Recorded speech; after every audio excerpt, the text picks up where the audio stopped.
হেডলাইনটা দেখে একটু চমকে ওঠার মতন, এবং আমি চমকে উঠেছি, অন্তত আপনাদেরও তো ওঠার কথা। যখন এই কথা কেউ বলবে তাহলে বুঝবেন যে গ্যাঞ্জাম খুব বড় লেগেছে। মানে আরেকটি লাশ পড়লে আমরাও লাশ নেব, লোকটাকে জানেন।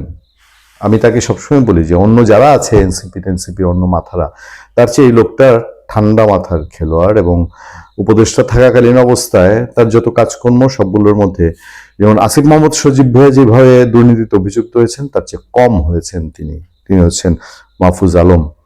মাহফুজ আলম সাবেক তথ্য উপদেষ্টা।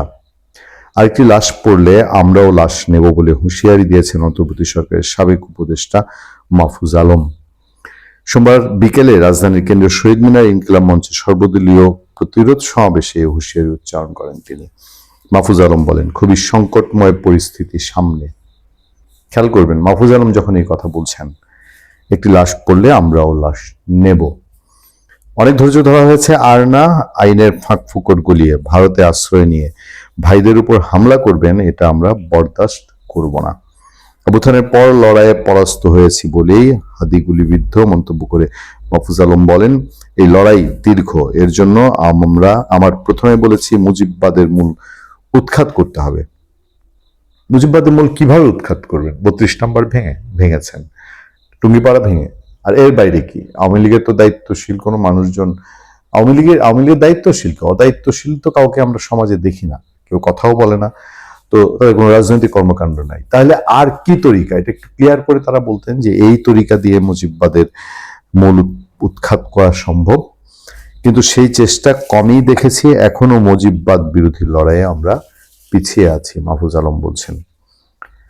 খেয়াল করবেন, বাংলাদেশ থেকে দেশের বিরুদ্ধে অপতৎপরতা বজায় রাখছে একদল। মন্তব্য করে তিনি বলেন, 5 আগস্টের পর আমরা চাইলে এদের সব ধ্বংস করে দিতে পারতাম, করিনি। কারা তারা? তিনি কাদের কথা মিন করছেন? তাদেরকে চেনা উচিত, জানা উচিত। জানতে চাই, আমরা ক্ষমা করে ভুল করে থাকলে প্রতিজ্ঞা করি আর ক্ষমা করব না। তিনি বলেন, আমরা নিরাপদ না থাকলে দেশে আমাদের শত্রুরা নিরাপদ থাকতে পারবে না। জুলাই শক্তি গঠনমূলকভাবে শক্তিশালী হয়ে উঠলে সব লড়াই রুখে দেওয়া যাবে। আপনারা কি বুঝতে পারছেন যে মাহফুজ আলম যে বক্তব্য দিচ্ছেন, সবাই যে বলে সামনে একটা খুব খারাপ দিন আসছে, খুব খারাপ দিন আসছে, তার সাথে কি মিলে যায় কিনা? আপনারা এটাও জেনেছেন যে তিনজন খুব দায়িত্বশীল মানুষ তারা স্বরাষ্ট্র উপদেষ্টার পদত্যাগ চেয়েছে। বলা হচ্ছে, স্বরাষ্ট্র উপদেষ্টাকে জিজ্ঞেস করতে চাই, বারবার হাদির জীবন সংখ্যা দেওয়ার পরেও আপনারা কি ব্যবস্থা নিয়েছেন? যারা জানতো এখন বলছে হাদির টার্গেট জানতাম, তারা কি স্বরাষ্ট্র উপদেষ্টাকে তখন বলেছিলেন? স্বরাষ্ট্র উপদেষ্টার টোটাল দায়িত্ব, আমরা এটা স্বীকার করি, কিন্তু তাকে কি যারা জানতেন বলছেন এখন, তারা কি তখন স্বরাষ্ট্র উপদেষ্টাকে জানিয়েছেন? তাই জন্য তো স্বরাষ্ট্র উপদেষ্টাকে রিচ করা খুব সহজ ছিল।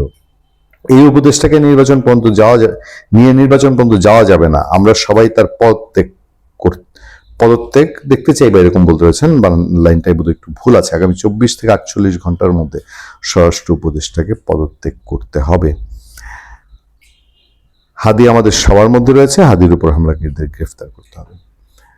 আলামত খুব স্পষ্ট।